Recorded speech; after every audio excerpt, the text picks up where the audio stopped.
اور عبد المطلب کو اپنے بچوں سے زیادہ نبی کریم صلی اللہ علیہ وسلم سے اتنی محبت ہے، اپنے پاس بٹھاتے ہیں۔ جو آپ کے بھائی ہیں، جو بیٹے ہیں، وہ کہتے ہیں ہمارے بچوں کو بٹھاؤ یا اس کو نیچے اتارو، اور عبد المطلب کیا کہتے ہیں؟ نہیں، اس بچے کی شان کرنا چاہیے، بڑی شان والا بچہ ہے۔ یہاں غور کریں، بچپن سے ہی تعریفیں ہو رہی ہیں نبی کریم صلی اللہ علیہ وسلم کی، بڑی شان والا ہے، بڑا اس کا رتبہ ہے، بڑا اونچی مقام والا ہے، ہر ایک کو پتہ چل رہا ہے اس کا، اور وہ اکیلے بیٹھتے تھے۔ اور جب عبد المطلب چلے گئے تو ابو طالب اس نے اس پر شفقت کا ہاتھ رکھا۔ اللہ اکبر، نبی کریم صلی اللہ علیہ وسلم نے کیا فرمایا کہ جو یتیم کے سر پر شفقت بھرا ہاتھ رکھے گا تو جتنے ہاتھ کے نیچے شفقت کے بال آتے ہیں اللہ اتنے گناہ معاف کر دے، رحم دلی کے ساتھ کیا، اس کی پرورش کے ساتھ۔ اور ہمارے آج کل کے معاشرے میں کیا ہے، بچے یتیم ہو جاتے ہیں تو کسی نہ کسی بہانے سے ان کا جو ورثہ ہے، جو جائیداد ہوتی ہے، جو ملکیت ہوتی ہے، ان کو کھانے کی ہم طرف میں ہوتے ہیں انسان کہ کس طرح یار اس کے پیسے کھا لیں، کس طرح اس کے پیسے میں حاصل کر لیں۔ یتیم بیوہ کا مال کو ہم ہڑپنے کی کوشش کر رہے ہوتے ہیں ہمارے معاشرے کے اندر، دیکھنے کا ہم دنیا کے اندر ہیں، تجربے کے لحاظ سے آپ چیک کر سکتے ہیں۔ اب عبد المطلب کا حالات، وہ بیچارے تنگست ہیں مالی لحاظ سے، معاشی لحاظ سے، گھر کا اتنا خرچہ چلتا ہے، یہاں تک کہ نبی کریم صلی اللہ علیہ وسلم بچپن کے اندر سے ہی، بچپن سے اندر سے بکریاں چرانے لگے چند قرات کے اوپر۔ کیوں؟ میرے چاچا کی مالی حالت ٹھیک نہیں ہے، ادھر دیکھیں مالی حالت ٹھیک نہیں ہے، اور ادھر دیکھیں حضرت حلیمہ سعدیہ رضی اللہ عنہ، ان کے گھر میں 12 میارہ کر دیا، وہ بہت زیادہ علاقہ تھا، ہر طرف جو سی ان کے کھانے پینے قریب تھی، لیکن ان کے گھر میں ہر چیز معاف موجود۔ ادھر ابو طالب ہے، ان کے گھر میں فاتح، نبی کریم صلی اللہ علیہ وسلم فرماتے ہیں کہ علی کی جو پرورش کی وہ میں نے اپنے ذمہ لے لی، کیوں؟ میرے چاچے کے حالات کم۔ یہاں دیکھیں وہاں نبی کریم صلی اللہ علیہ وسلم کی دودھ پلانے کے دن تھے، اس کی جتنی محبت ان کو دی جانی تھی اس سے بڑھ کر ان کو ملی۔ ادھر اللہ کے نبی صلی اللہ علیہ وسلم بڑے تھوڑے سے ہو گئے ہیں، بچپن کے اندر ہے۔ اب ہم نے یہ دیکھا ہوگا یار ہمارے بھی معاشرے کے اندر نا، جو بچے یتیم ہو جاتے ہیں ان کی جو سب سے بڑی اولاد میں جو بچہ بچی ہو وہ پہلے ہی ذمہ دار بن جاتا ہے۔ ہم میں کون ایسا گاؤں سے ان کو گھر کی پرورش کر رہا ہو، نہیں جی بچہ پڑھے گا کوئی کام نہیں کرے گا، ہم اس کا خرچہ اٹھائیں گے، ایسے نہیں ہوئی۔ ایک دن دے دیں گے، 10 دن دے دیں گے، 20 دن دے دیں گے، مہینہ، سال میں کوئی بکرے سے کبھی دے دیا کبھی نہیں دیے، کبھی دے دیا کبھی نہیں دیے۔ اس سے تو زندگی انسان کھانا پینا ہے نا، اٹھنا بیٹھنا ہے نا، اس نے کیا کرنا ہے؟ وہ چھوٹے چھوٹے بچے محنت مزدوری شروع کر دیتے ہیں، کام پہ لگا دیتے ہیں مائیں کہ کچھ نہ کچھ کر کے لائے، گھر کا سفر چلے۔ اللہ کے نبی صلی اللہ علیہ وسلم کیا ہے؟ ذمہ دار بنانا تھا، ذمہ دار، ابھی سے بوجھ ڈال دیا تو ذمہ دار بنے، بکریاں چرا رہے ہیں چند قرات کے اوپر، اپنے چاچا کی ہیلپ کر رہے ہیں مالی حالت کے لحاظ سے۔ جب بچہ ذمہ دار ہوتا ہے وہ سمجھدار بھی ہو جاتا ہے، اس کو طور طریقے، بولنے چالنے، اٹھنے بیٹھنے، لین دین کے سب پتہ چلتا جاتا ہے۔ اور جو لاڈا ہمارا لاڈا بچہ ہو اس کو تو وہ چاہے برا ہو جائے ابھی اس میں عقل نہیں آتی، اسے پتہ نہیں چلتا بولنا کیسا، کسی سے لین دین کیسے کرنا، اور پھر ہم کیا کہتے ہیں تو کھوتا ہی ہے، اتنا بڑا ہو گیا ہماری زبان کے الفاظ بھی اس کو کیسے تو نکمہ ہی رہا ہے، ابھی تک تو یہ سمجھ نہیں آئی، اتنا پڑھ گیا ہے، اتنا ڈگریاں لے چکا ہے، اسے سمجھ نہیں۔ تو اللہ کے نبی صلی اللہ علیہ وسلم کو ذمہ دار بنانے کے لیے یتیمی کا بوجھ بھی اللہ کے نبی سے اٹھایا، گھر کا بوجھ بھی اٹھایا، بچپن کے اندر سے بکریاں چرا رہے ہیں چند قرات کے اوپر۔ اور دیکھیں ذرا شام کو تجارت کے لیے جانے لگے تو کیا کہا کہ پیچھے تو یار اس کا کوئی خیال ہی نہیں رکھے، ڈر ہے، خوف ہے کوئی نقصان نہ پہنچائے میرے بھتیجے، میں اسے ساتھ لے کے جاتا ہوں۔ جب ساتھ لے کے جا رہے شام میں تجارت کے لیے بصرہ کے مقام پر پہنچے، وہاں جرجیس نامی ایک شخص ہے جس کو گنڈلا کے نام سے وہ مشہور ہوا، راہب ہے، عیسائی ہے۔ اچھا وہ دیکھے گرجے سے کبھی نکلا نہیں، جب اس جگہ پر پہنچا تو وہ باقاعدہ گھر سے نکل کر ان کے پاس آیا، کہتا میں تمہاری دعوت کرنا چاہتا ہوں۔ کس کی وجہ سے؟ وہ تو پہلے بھی تجارت کے لیے جاتے تھے، تب کبھی اس نے کیا. وہ خود کہتے ہیں کہ یہ تو کبھی نکلتا نہیں تھا, آج کیسے آ گیا اور ہماری دعوت اور کر رہا ہے. اللہ اکبر. اس نے جو بات کی تھی وہ سمجھیں کس کو کی تھی. اس نے کہا یہ بچہ جو ہے بڑی شان والا ہے, یہ خاتم النبیین ہے, یہ پیغمبر بن کے آئے گا. واضح پوچھتا تجھے کیسے علم ملی؟ کیا وہ غیر جانتا تھا؟ وہ عیسائی تھا, کیا اس کو کیسے علم ہو گیا کہ یہ بچہ بڑی شان والا ہوگا, بڑا مقام والا ہوگا؟ تجھے کیسے علم ہوا؟ وہ کیا کہتا ہے, جب تم پہاڑ کی چوٹی سے اوپر آئے تھے تو میں نے دیکھا کہ پہاڑ درخت سارے جھک گئے. کیا یہ شان تھوڑی؟ کیا یہ جو مقام بتایا جا رہا بچپن کے اندر ایک عیسائی کے منہ کے الفاظ تھے جو ابو طالب اور قافلے والوں کو سمجھائے جا رہے ہیں, کیا یہ تھوڑے کہ واقعی میرا یہ جو بھتیجا ہے بہت شان والا ہے؟ کہہ رہا جب جب تم پہاڑ گھاٹی سے اوپر آئے ہو میں نے دیکھا پہاڑ اور درخت سارے جھک گئے ہیں سجدے کے لیے, اور وہ صرف پیغمبر کے علاوہ کسی کے لیے نہیں جھکے. یہاں پر الفاظ ہے وہ پیغمبر کے علاوہ کسی کے لیے نہیں جھک گئی. یہ عبد اللہ جا رہا ہے. اور پھر کیا کہتے ہیں, اس کو آپ شام نہ لے کے جائیں, ہمیں ڈر ہے کہ کہیں یہودی لوگ اس کو نقصان نہ پہنچا دیں. یہ کون کہہ رہا؟ مغیرہ عیسائی جو راہب ہے, جو گرجے کو چلانے والا ہے, ایک پادری ہے, وہ کہہ رہا ہے کہ ہمیں یہ خطرہ ہے کہیں یہودی اس کو نقصان نہ پہنچائے, آپ اس کو شام نہ لے کے جائیں. ابھی تو بچپنا ہے یار, ابھی تو کوئی وحی نازل نہیں ہوئی, ابھی تو جوانی نہیں آئی, کوئی آیت قرآن کی نہیں آئی, کوئی فرشتہ نہیں آیا, اور یہ پہلے ہی احتیاطاً طور پر سارا کو سمجھا رہا ہے. اور پھر کیا اس کے بعد مانی تھی کہ نہیں؟ اس کا مطلب وہ سمجھ گئے تھے واقعی بچہ بڑی شان والا ہے, اس کا بڑا مقام ہے, یہ نبی ہوگا, لہٰذا اس نے اپنے غلاموں کے ذریعے واپس بھیجی. بات سمجھے گا, یہی تو سمجھایا جا رہا ہے. نبی صلی اللہ علیہ وسلم آخری ٹائم پر اس کے پاس آئے تھے, اس نے سارا کچھ تو دیکھا تھا یار, معجزات بھی دیکھے تھے, تکلیفیں بھی نبی کی منہ دیکھی تھی, ہر چیز کو دیکھا تھا, فتح بھی ہو کے دیکھا تھا.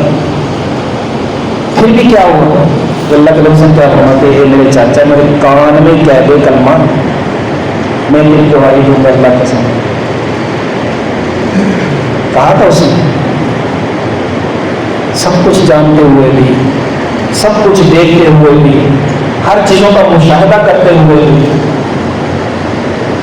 نہیں کہا اس نے. کیوں نہیں کہا؟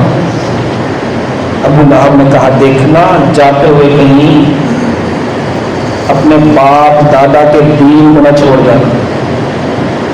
آج ہمیں بھی سب سے زیادہ فکر یہی ہے. جو اہل حدیث ہے وہ تو کہتے ہیں ٹھیک ہے سارا کچھ ہم جنت میں, جو اہل حدیث نہیں ہے وہ کہتے ہیں وہاں بھی کرتے ہیں ہم صحیح ہیں, جو سنی ہے وہ کہتے ہیں ہم سب سے زیادہ صحیح ہیں. ہر بندہ جب صحیح ہے, ہر بندہ جو صحیح ہے تو پھر جنت میں پہنچ جائے گا. کیا بات ہے, قربان جائے نبی کی قسم کی ذہانت کے اوپر. کسی بھی فرقے کا نام نہیں بتایا, کسی صحابی کی طرف اشارہ نہیں کیا. کیا کہا؟ میں تمہارے درمیان میں دو چیزیں چھوڑ کے جا رہا ہوں, جو ان کو پکڑ کے رکھے گا وہ گمراہ نہیں ہوگا. صرف اس چیز کو دیکھے, جو ان دو چیزوں کو پکڑ کے رکھے گا وہ گمراہ نہیں ہوگا, اور جو ان چیزوں کو چھوڑ دے گا وہ راہ راست پہ نہیں آئے گا. اب میں اور آپ سوچیں, وہابی سنی دیوبندی بریلوی یہ سوچیں, کیا جو اللہ کے رسول کی نصیحت تھی اس کے مطابق ہم ہیں, یا صرف خالی ہمارا وہابی ہونا, اہل حدیث ہونا, سنی ہونا, دیوبندی ہونا, صرف نام کے ہم ہو جانا جنت میں چلے جائیں گے؟ یہ ہم نہیں سوچ رہے ہیں. یہ جو ہمارے القابات ہیں, یہ جو ہمارے ایک سنگ ہے, یہ ہماری جو ایک ڈگریاں ہم لے کے بیٹھے ہوئے وہابی سنی دیوبندی بریلوی کی, یہ مرنے تک ہی ہے بس. جب سانس نکل گئی کوئی نہیں کہتا وہابیوں کا بندہ گیا چلا اس کو وہابیوں کا پرستان جاؤ, کوئی نہیں کہتا یہ دیوبندیوں کا, یہ سنیوں کا, بریلیوں کا. کیا کہتے ہیں فلاں بندہ جو سا اس کا نام اس کے دادے کا جو مشہور ہو لوگوں کو پتا چلتا ہے یہ کیا چلا ہے. کون مشہور ہے بھائی؟ فلاں کا نام لو، یہ اس کا چاچا لگتا ہے، یہ اس کا بھائی لگتا ہے، یہ اس کا بیٹا لگتا ہے. جو مشہور ہے اس کا لگاؤ. کیوں؟ مشہوری کے ساتھ لوگوں کو علم ہو جائے یہ بندہ جا رہا دنیا سے چلا گیا. تب تو نہیں کوئی بھی ہوتا واپس سے دیوبندی بریلوی جنازے کے اوپر جاتے تب تو نہیں کسی نے ہوتا بھائی کون جائے گا کون نہیں جائے گا، میں وہابی میں نہیں اس میں جاؤں گا، سنی میں نہیں جاؤں گا، دیوبندی میں نہیں جاؤں گا. اس کا مطلب صرف ہماری زبان تک ہی ہے یہ باتیں، اللہ کے ہاں بھی ان کا کوئی معاملہ نہیں. تو کیوں پھر ہم انہی چیزوں کو لے کر ایک دوسرے سے نفرت کر کے پیچھے ہٹ گئے؟ جو چیزیں اللہ کے نبی نے دی ہے قرآن و سنت اس پر کبھی عمل کر کے دیکھیں، پکڑ کے دیکھیں، سن کے دیکھیں، عمل کر اس کو کتاب کو کھول کے تو دیکھیں گے. کھولتے ہیں نہیں ہے نہ کتاب کو، نہ قرآن کو، نہ سنت کو، نہ نبی سے کے طریقے کو، اور بس یہ تیرا مسئلہ یہ میرا مسئلہ. یہ چیزیں بنی ہونی چاہیے. تو نبی کریم صلی اللہ علیہ وسلم واپس آ گئے شام سے. اب یہاں پر دیکھیے نبی کریم صلی اللہ علیہ وسلم ایک گھر کے اندر موجود ہے. جلان کا لفظ وہ گھر ہے، اس کے اندر کیا طے ہو رہا ہے کہ کچھ قبیلے مل کے کہ جو بھی مکے کے اندر ایسا شخص باہر کا ہو یا اندر کا ہو اور جس پر لوگ دونوں کسی نے ظلم کیا ہو، ہم سارے مل کر اس کے ساتھ دیں گے. یہ ہمارے لیے بہت اہم ہے. ہم بھی مسلمان ہیں. جو بندہ کسی پر زیادتی کرے گا سارے قبیلے والے مل کے اس کو اس کا حق دلائیں گے. اور اللہ کے رسول کیا کہتے ہیں؟ اگر اسلام کے اس دور کے اندر بھی مجھے اس گھر کی اس تحریک کے لیے بلایا جائے تو میں آج بھی جانے کے لیے تیار ہوں. وجہ کیا بنی؟ ایک زبید نام قبیلے کا ایک بندہ آیا، اس نے عاص بن وائل کو اپنے کچھ سامان فروخت کیا اور اس نے اس کا حق نہیں دیا. اب وہ بیچارہ کہتا میں ہی نہیں دینا. بدماشی ہوئی نا، ہم بھی ایسے بات کرتے ہیں ان نے پیسہ لینا للہ ورنہ کوئی نہیں. آپ عاص بن وائل اس نے بدماشی کی، میں نہیں پیسے دیتا. وہ بیچارہ کبھی اس قبیلے کے پاس بھاگتا ہے، کبھی اس کے پاس جاتا ہے، کبھی اس کے پاس جاتا ہے، سارے قبیلوں کے پاس گیا، کسی نے اس کے کام ہم نہیں جائیں گے اس کا مقابلہ. وہ پھر مکے کے اندر کھڑا ہو کے اشعار پڑھتا ہے کہ میرے ساتھ ایسا ظلم ہوا ہے، کوئی بھی تم میں ایسا بندہ نہیں ہے جو مجھے انصاف دے کے دلا سکے. اللہ اکبر. وہاں مغیرہ بن زبیر نامی کوئی بندہ ہے، سردار تھا، اس نے اپنے قبیلوں کو سب کو اکٹھا کیا. یار ایک مظلوم ہے، وہ اپنی آہ و بقا بیچارہ بیان کر رہا ہے، اس پر ظلم ہوا ہے، کوئی بھی ساتھ نہیں دے رہا. یار سارے اکٹھے ہو جو اس وقت سارے قبیلوں کو اکٹھا کر کہا تھا ہم سارے مظلوم کا ساتھی بنیں گے. آج ہمارے معاشرے کے اندر بھی ایسے لوگ ہیں کہ نہیں ہیں؟ اصل میں ہم کرتے کیا ہیں؟ دو کی لڑائی ہوگی نا، جو اس کی سنے گا وہ اس کے ساتھ کا ہو جائے گا، جنہوں نے اس کی سننی ہے وہ اس کے ساتھ کے ہو جائیں گے. اس کے ساتھ والے اس کو غلط کہیں گے، اس کے ساتھ والے اس کو غلط کہیں گے. کیوں؟ دونوں کو تو سنو یار، بٹھاؤ ان کو.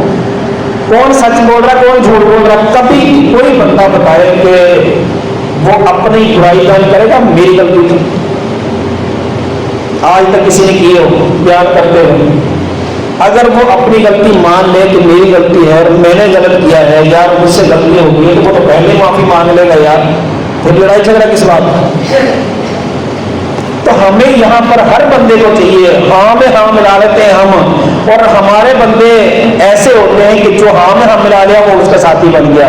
فلاں نے پوچھ لیا وہ کہہ فلاں نے کہا، اور وہ دو بندے مل کے جب اس بندے کو چھوڑ کے وہ آگے ملتے ہیں وہ کہتے ہیں اس نے اس کے ساتھ زیادتی کی. دو بندے اور مل گئے، چار بندے اور مل گئے. کبھی تو ایسے کرو، ان دونوں کو بٹھا لو، یہ والے بندے کبھی اس کی برائی نہ کریں، یہ والے بندے اس کی برائی نہ کریں. اچھا یار ہمیں علم نہیں ہے، دونوں بیٹھ جاؤ سامنے، ہم دیکھ لیں گے کون سا صحیح ہے کون سا غلط ہے. بات تو یہ کرنی چاہیے نا، اور ہم بس جس کی سننی اس کے ساتھ کیوں ہوگی.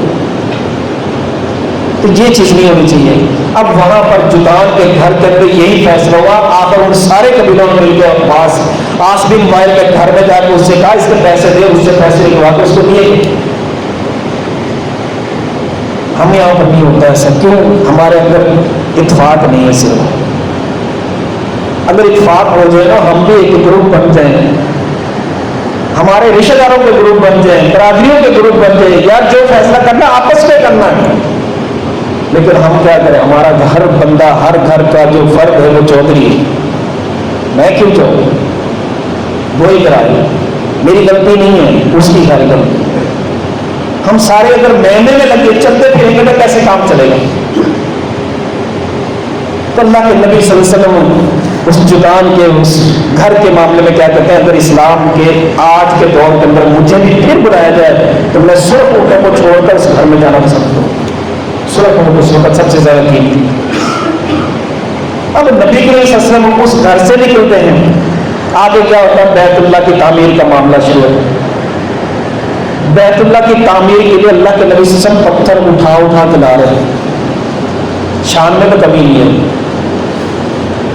اور کہتے ہیں کہ اللہ کے نبی صلی اللہ علیہ وسلم حضرت عباس رضی اللہ تعالیٰ نے کہا، اے محمد، انہیں یہ جو دھوتی باندھی ہوئی ہے، تہبند باندھا ہوا ہے، یہ جو کپڑا باندھا ہوا ہے، تو سر پہ جو اٹھا کے رہا اس کو کھول کے، اور جیسے ہم اپنے سر پہ رکھ لیتے ہیں، رکھنے کے بعد پھر پتھر اٹھائے گا تو تجھے سر پہ چوٹ نہیں لگے گی، زخم نہیں آئے گا، تو یہ اپنی کھول کے اپنے سر پہ باندھے تاکہ پتھر جب تو لے کے آئے تجھے نقصان نہ ہو. جیسے ہی کہتے ہیں کپڑا کھولا، اللہ کے نبی صلی اللہ علیہ وسلم کی آنکھیں آسمان کی طرف اٹھ گئی، بے ہوش ہو گئے. کس نے کیا؟ خود اللہ کے نبی صلی اللہ علیہ وسلم کو پتا. یہاں اللہ کی حفاظت تھی. اللہ نے فوراً اس کو پکڑ لیا. اے محمد کیا کرا؟ حالانکہ بچپنا ہے. اتنا شعور کس کو ہوتا ہے بچپن میں؟ فوراً تربیت کے لحاظ سے فوراً آسمان کی طرف نظر اٹھا کے بے ہوش ہو گئے. اور ہوش ہے تو میرا کپڑا، میری چادر کہاں ہے؟ فوراً باندھ. کہتے ہیں اس واحد ایک دن کے علاوہ پوری زندگی میں اللہ کے نبی کا ستر نہیں کھولا گیا، تہبند نہیں کھولا گیا، ننگے نہیں ہوئے. یہ ایک واحد ہے. کیسے کیسے اللہ حفاظت کر رہا ہے یار. کس لیے کر رہا ہے؟ بیت اللہ کو بھی اگر بچایا ہے تو نبی کریم صلی اللہ علیہ وسلم کی وجہ سے بچایا گیا. 50-55 دن تھے سارے. جب فیل کا معاملہ ہوا، ہاتھیوں والا معاملہ ہوا، اور اللہ کے نبی صلی اللہ علیہ وسلم اس کے بعد پیدا ہو گئے. 55 دن کا سے